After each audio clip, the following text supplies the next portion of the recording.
Hi welcome to my YouTube channel टेकजीन। पिछली video में हमने दो कंपोनेंट्स को क्रिएट किया था, एक ऐड एम्प्लॉयज़ के कंपोनेंट को क्रिएट किया था और एक शो एम्प्लॉयज़ के कंपोनेंट को क्रिएट किया था और दोनों को हमने स्टाइल भी किया था। ठीक है, तो अगर आप लोगों ने अभी तक पिछली वीडियो नहीं देखी है तो काइंडली पिछली वीडियो को जरूर देख लेना। कुछ इस तरह का आउटपुट हमारे पास आ रहा था, हमने दोनों कंपोनेंट्स को क्रिएट करके उनको स्टाइल भी कर लिया था। ठीक है, अब इस वीडियो में हम क्या करने वाले हैं, हम रिडक्स टूलकिट के मोस्ट इंपॉर्टेंट फीचर को इस वीडियो में डिस्कस करने वाले हैं, जिसका नाम है स्लाइस। अब ये स्लाइस क्या होता है, किस तरह से स्लाइस में हम काम करते हैं, स्लाइस बेसिकली कॉन्सेप्ट होता क्या है, इन सारे इंपॉर्टेंट कॉन्सेप्ट्स को हम इस वीडियो में डिस्कस करेंगे। ठीक है, तो सबसे पहले काम ये कर लेते हैं कि मैं इन दोनों फाइल्स को यहाँ पे कर देता हूँ क्लोज। इनमें सिंपल कुछ भी नहीं, हमने दो कंपोनेंट्स क्रिएट करके उनको स्टाइल किया था। ठीक है, मैं आ जाऊंगा रिडक्स टूलकिट के फोल्डर में slice.js की फाइल में। आप इस फाइल का नाम कुछ भी रख सकते हो, मैंने स्लाइस इस वजह से रखा था ताकि यहाँ पे हमें अच्छे से चीजें समझ में आए कि इसके अंदर हमारा स्लाइस का काम हुआ है। ठीक है, अब स्लाइस के अंदर ना हमारे पास दो फीचर्स आते हैं। अगर आपने रिडक्स पढ़ी हो, ठीक है, रिडक्स टूलकिट की बात नहीं कर रहा, सिंपल रिडक्स की बात कर रहा हूं। अगर आपने रिडक्स पढ़ी हो तो आपको पता होगा कि जब भी हम रिडक्स का फोल्डर बनाते थे तो उसके अंदर हमें एक्शन का काम अलग करना पड़ता था और रिड्यूसर का काम अलग करना पड़ता था। मैंने आपको प्रीवियस वीडियोस में एक्शन और रिड्यूसर के बारे में अच्छे से समझाया, मैं इस वीडियो में भी आपको बताऊंगा कि एक्शन और रिड्यूसर क्या होते हैं। लेकिन रिडक्स में क्या होता था कि आपको एक्शन का काम अलग फाइल में करना होता था, अलग काम करना होता था, और रिड्यूसर का काम आपको अलग करना होता था। रिडक्स टूलकिट ने क्या बोला कि एक्शन और रिड्यूसर को कंबाइन कर दिया। ठीक है, इन दोनों का कॉम्बिनेशन बनाकर एक फाइल बना दी, किस नाम से, slice.js के नाम से। कि आप क्या कर सकते हो, स्लाइस क्रिएट कर सकते हो। अब एक स्लाइस के अंदर क्या होगा, एक्शन भी होगा, रिड्यूसर भी होगा। लेकिन ये बात हमेशा याद रखना कि एक्शन और रिड्यूसर हमेशा सेम फीचर के होने चाहिए। फॉर एग्जांपल, अगर मैं किसी चीज में इंक्रीमेंट की बात कर रहा हूं तो एक्शन भी इंक्रीमेंट का होना चाहिए और रिड्यूसर भी इंक्रीमेंट का होना चाहिए। अलग अलग फीचर के एक्शन और रिड्यूसर नहीं होने चाहिए, वरना उन दोनों का कॉम्बिनेशन नहीं बनेगा, और जब कॉम्बिनेशन नहीं बनेगा तो वो एक स्लाइस नहीं कहलाएगा। ठीक है, ये स्लाइस खाने वाले स्लाइस की बात नहीं हो रही यहाँ। रिडक्स टूलकिट में स्लाइस हम किसे बोलते हैं, एक्शन और रिड्यूसर का कॉम्बिनेशन। लेकिन वो एक्शन और रिड्यूसर हमेशा सेम फीचर के होने चाहिए, बस इस चीज का आपने यहाँ पे ध्यान रखना है। ठीक है, अब हम करेंगे क्या, हमने इस स्लाइस वाली फाइल में यहाँ पे हमने स्लाइस क्रिएट करना है, यानी कि हमें एक्शन और रिड्यूसर का काम यहीं पर ही करना है। ठीक है, तो उसके लिए मैं क्या करूंगा, सबसे पहले तो मैं यहाँ पे क्रिएट स्लाइस को यहाँ पे क्या करूंगा, इंपोर्ट करूंगा। तो जैसे एंटर प्रेस करूंगा तो देखो क्रिएट स्लाइस यहाँ पे इंपोर्ट हो चुका है। ये जरूरी है। एक और चीज होती है जो ऑप्शनल होती है लेकिन मोस्टली डेवलपर्स उसको यूज करते हैं, और एक बेस्ट प्रैक्टिस होती है। वो क्या होती है, वो होती है नैनो आईडी। नैनो आईडी से क्या होता है कि जो भी आपका डेटा आपके रिडक्स स्टोर में, आपके रिडक्स टूलकिट स्टोर में स्टोर होता है, उसके साथ एक यूनिक आइडेंटिटी यानी कि एक यूनिक आईडी जनरेट कर दी जाती है, उस आईडी के साथ वो स्टोर होता है। ठीक है, तो हमने यहाँ पे यूज कर लिया नैनो आईडी का। ठीक है, ये दोनों चीजें आपने यहाँ से क्या कर ली हैं, इंपोर्ट कर ली हैं।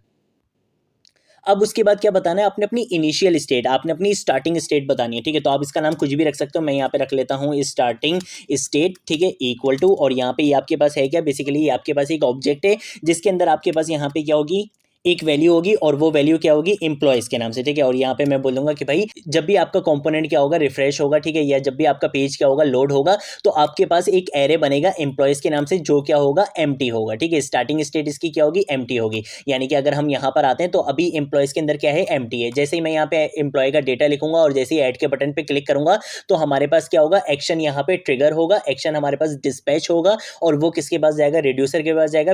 फिर रिड्यूसर क्या करेगा, इस स्टेट को क्या करेगा, अपडेट करेगा और रिडक्स टूलकिट के स्टोर में स्टोर करवा देगा। ठीक है, ये चीजें आपको बहुत अच्छे से पता है, हम वर्क फ्लो के बारे में ऑलरेडी बात कर चुके हैं। तो इनिशियल स्टेट मैंने यहाँ पे क्या बता दी एम्प्लॉयज की कि भाई ये क्या होगा, एम्प्टी होगा। ठीक है, अब उसके बाद हम क्या करेंगे, मैं यहाँ पे क्या करूंगा, कॉन्स का कीवर्ड लिखूंगा, स्लाइस यहाँ पे लिखूंगा इक्वल टू, और यहाँ पे हम यूज करने वाले हैं क्रिएट स्लाइस का। ठीक है, और ये क्रिएट स्लाइस क्या है, आपके पास एक मेथड है, इसके अंदर हम क्या करेंगे, एक ऑब्जेक्ट पास करवाएंगे। सबसे पहली चीज तो हम यहाँ पे पास करवाएंगे स्टार्टिंग स्टेट। ठीक है, कि भाई आपकी स्टार्टिंग स्टेट क्या होगी, ये होगी। उसके बाद हम यहाँ पे बताते हैं रिड्यूसर्स को। ठीक है, तो मैं यहाँ पे क्या करूंगा, रिड्यूसर्स का यहाँ पे यूज करूंगा और यहाँ पे कर्ली बेसिस का यूज कर लूंगा। ठीक है, इसके अंदर मैं यहाँ पर आकर बताऊंगा अपने रिड्यूसर का नाम। अभी हम किस पे काम कर रहे हैं, ऐड एम्प्लॉय पे। अभी हम कोई रिमूव एम्प्लॉय पे या अपडेट एम्प्लॉय किसी और चीज पे काम नहीं कर रहे हैं, हम सिंपल किस पे काम कर रहे हैं, ऐड एम्प्लॉय पे। ठीक है, तो मैं यहाँ पर आकर क्या करूंगा, ऐड एम्प्लॉय के नाम से यहाँ पे एक रिड्यूसर बनाऊंगा, यहाँ पे कॉलन लगाऊंगा। कॉलन लगाने के बाद मैं यहाँ पे पैरेंथेसिस लगाऊंगा। और जब भी आप रिड्यूसर क्रिएट करते हो तो ये चीज मैंने आपको पहले भी बताई थी कि रिड्यूसर क्या करता है, दो चीजें लेता है। एक वो लेता है करंट स्टेट कि भाई स्टेट की वैल्यू क्या है, और दूसरी वो क्या चीज लेता है, एक्शन, कि भाई किस टाइप का मुझे एक्शन परफॉर्म करना है। ठीक है, तो यहाँ पर आकर मैं दो पैरामीटर पास करवा दूंगा, एक होगा मेरा स्टेट और दूसरा मेरा क्या होगा, एक्शन होगा। ठीक है, तो मैंने यहाँ पे दोनों पास करवा दिए। यहाँ ये आपके पास क्या है, एक एरो फंक्शन है, तो एरो फंक्शन बना लिया। इसके अंदर हम क्या करेंगे, डेटा के नाम से यहाँ पे एक ऑब्जेक्ट क्रिएट कर लेंगे, और इसके अंदर हम यहाँ पे क्या पास करवाएंगे, हम यहाँ पे बोलेंगे कि भाई आपने क्या करना है, इसको यूनिक आईडी पास करवानी है। सबसे पहले तो हमारे डेटा को तो यूनिक यूनिक आईडी कहाँ से आएगी, इस नैनो आईडी से आएगी। तो इस नैनो आईडी को यहाँ पे कॉपी करूंगा, यहाँ पे लाके पेस्ट करके और इस तरह से पैरेंथेसिस लगा दूंगा। ठीक है, नैनो आईडी आपके पास एक फंक्शन होता है जो क्या करता है, यूनिक आईडी जनरेट करता है। ठीक है, उसके बाद कॉमा लगा के मैं यहाँ पे दूसरी की बताऊंगा कि भाई नेम होगा आपके पास एम्प्लॉय का, और नेम आपके पास कैसे होगा कि मैं यहाँ पे लिख दूंगा एक्शन डॉट नेम, कि भाई एक्शन से जो भी क्या आ रहा है नेम आ रहा है। फॉर एग्जाम्पल मैं यहाँ पर आता हूँ, यहाँ पर आकर मैं क्या करूंगा, एम्प्लॉय का नेम लिखूंगा, और जैसे ही ऐड के बटन पे क्लिक करूंगा तो एक्शन के अंदर क्या पास हो जाएगा, ये नेम पास हो जाएगा। और एक्शन वो नेम किसको लाके देगा, रिड्यूसर को लाके देगा, और रिड्यूसर क्या करेगा, उस नेम को और उसकी एक आईडी जनरेट करके किस में स्टोर करवा देगा, इस डेटा वाले ऑब्जेक्ट के अंदर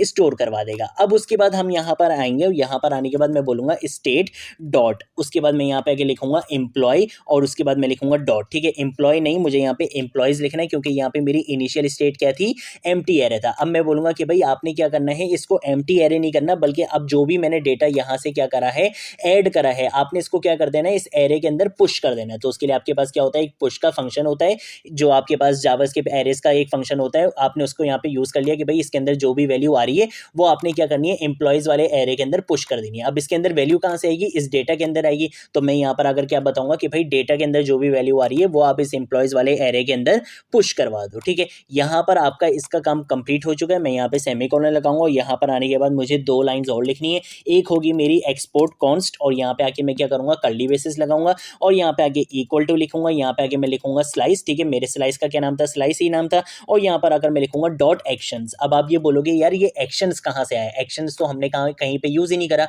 तो देखो, जब भी आप स्लाइस क्रिएट करते हो ना, तो मैंने आपको अभी बताया कि रिडक्स टूलकिट के अंदर स्लाइस का मतलब क्या होता है, combination of actions and reducers. ठीक है, तो आप यहाँ पे देख सकते हो ये वाला रिड्यूसर्स, और यहाँ पे आप ये देख सकते हो ये जो मैंने एक्शंस यूज करा है, ये बेसिकली आपको स्लाइस खुद प्रोवाइड करता है। ठीक है, तो मैंने यहाँ पे बोला कि भाई स्लाइस डॉट एक्शंस में से क्या करो, इंपोर्ट करा लो। किस एक्शन को इंपोर्ट कराना है, हमने किस एक्शन को क्रिएट करा है, ऐड एम्प्लॉय वाले को। ठीक है, तो मैं इसको कंट्रोल सी करूंगा, यहाँ पे आके क्या करूंगा, इसको कंट्रोल वी से पेस्ट कर दूंगा कि भाई एक्शन आपके पास कौन सा होगा, ऐड एम्प्लॉय का एक्शन होगा। आपने इसको यहाँ पे क्या करना है, एक्सपोर्ट करवा देना है। और इसके साथ साथ मैं यहाँ पर अगर लिखूंगा एक्सपोर्ट, और यहाँ पे आके हम लिखेंगे डिफॉल्ट। ठीक है, और यहाँ पे आके मैं लिखूंगा स्लाइस डॉट रिड्यूसर्स। ठीक है, कि आपने रिड्यूसर को भी क्या करना है, एक्सपोर्ट करवा देना है। ठीक है, तो ये आपके पास काम होता है स्लाइस का, ये काम आप करते हो स्लाइस में। यहाँ पे हमने क्या कर लिया है, एक स्लाइस हमने यहाँ पे क्रिएट कर लिया है। ठीक है, आप यहाँ पे देख सकते हो रिड्यूसर और एक्शन क्या है, सेम टाइप के हैं। किस टाइप के, ऐड एम्प्लॉय को, कि ये क्या करेंगे, एम्प्लॉय को ऐड करेंगे। ठीक है, अभी इस वीडियो में आपको कोई आउटपुट नहीं दिखेगा, लेकिन नेक्स्ट वीडियो में जब हम इसको इंपोर्ट करेंगे और हम यहाँ पे स्टोर में इसको यूज करेंगे, तब आपको यहाँ पे आउटपुट होता हुआ दिखेगा। ठीक है, तो आज की वीडियो के लिए इतना ही। अगर कोई चीज नहीं समझ आए, नीचे कमेंट सेक्शन में पूछ लेना, सोशल मीडिया अकाउंट्स पे पूछ लेना, मैं जरूर आप लोगों को रिस्पॉन्ड करूंगा। इसके साथ साथ सोर्स कोड का लिंक आपको नीचे डिस्क्रिप्शन बॉक्स में मिल जाएगा, आप वहां से इसको एक्सेस कर सकते हो। अगर आप लोगों ने अभी तक इस प्लेलिस्ट को एक्सेस नहीं करा है तो भाई जल्दी से इस प्लेलिस्ट को एक्सेस कर लो, ज़्यादा से ज़्यादा शेयर करो, और अपने फ्रेंड्स वगैरह में बताओ कि यहाँ पर आपको Next.js with Redux toolkit starting से लेकर एंड तक सिखाई जा रही है। ठीक है, आज की वीडियो के लिए इतना ही। अब हम मिलेंगे नेक्स्ट वीडियो में नेक्स्ट टॉपिक के साथ, तब तक के लिए बाय बाय।